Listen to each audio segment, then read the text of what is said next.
অবশেষে আমার বিয়ে হইল। ভেবেছিলাম হবে না কোনোদিন, কিন্তু না, কোনো এক মেয়ে এসে আমার জীবনের বিয়ের ঘন্টাটা শেষ পর্যন্ত বাজিয়েই দিল। বিয়ে আমার একদম ভালো লাগে না। অযথা দায়িত্ব কর্তব্যের ঘানি কেন আমি টানতে যাব? মুক্ত জীবনে ছিলাম আমি, আমার কাছে তো সেই ছিল ভালো। কিন্তু না, আমার সেই ভালোটা কারো চোখে বিষ মনে হলো। তাই রাগের বশে জিদ করে সে আমার বিয়ের ঘন্টাটা বাজিয়ে দিল। ভেবেছিলাম ভ্রমণ করব আমি, সারা বিশ্ব পই পই করে ঘুরে বেড়াবো। আমার সেই ভ্রমণ কথা লেখা থাকবে স্বর্ণাক্ষরে সমস্ত সোশ্যাল মিডিয়ায়। কিন্তু হলো কই?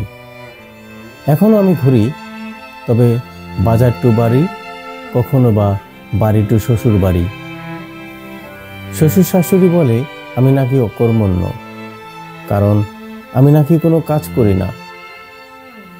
যার স্বপ্ন সারা বিশ্ব ঘুরে বেড়াবার, সে কি করে তথাকথিত কাজের মধ্যে আটকে যাবে? আমার কাজ করতে ভালো লাগে না। দের রাত্রিতে ঘুমোতে গিয়ে ভোর সকালে ঘুম থেকে উঠতে কারই বা ভালো লাগে? আর যদি যেতে হয় কাজে, তাহলে তো কথাই নেই।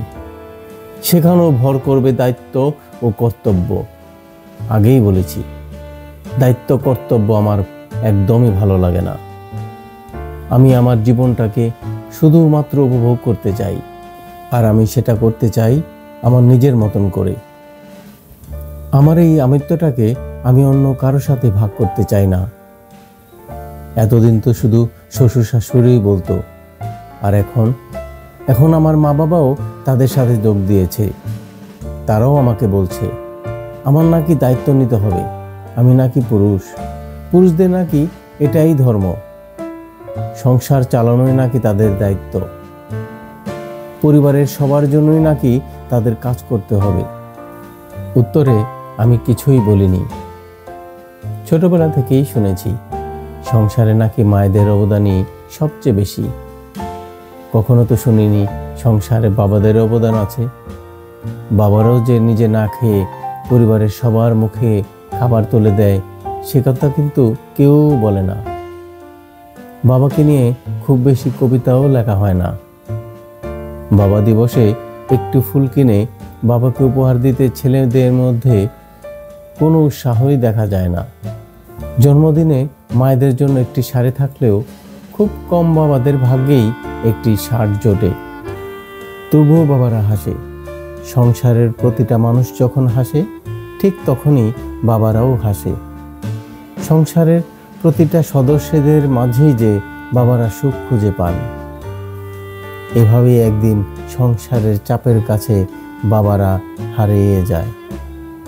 তাদের অবর্তমানে তাদের একটি ছবি ঠাঁই পায় বারান্দার কোনো কোণে অথবা ধুলোময় কোনো টেবিলের উপরে। অবশ্য বাবারা কিন্তু কোনো প্রতিদানই আশা করে না, তারা শুধুই ভালোবেসে যায়। প্রতিদানে ভালোবাসাটা হয়তো একটু কমই পায়। জীবনের শেষ প্রান্তে এসে প্রতিটা বাবাই বলে আমরা পুরুষ, আর আমরা তো এমনই। আজ আমি অভিমান করে বললেও হয়তো আমিও একদিন বলবো আমি পুরুষ, আর বাবারও তো এমনই হয়। আর কবিতার শেষ প্রান্তে এসে আমি আমার কবিতার নাম বললাম, আর কবিতার নাম বাবারও তো এমনই হয়। ঠিক এই পর্যন্ত যারা শুনেছেন তাদের সবাইকে অসংখ্য ধন্যবাদ।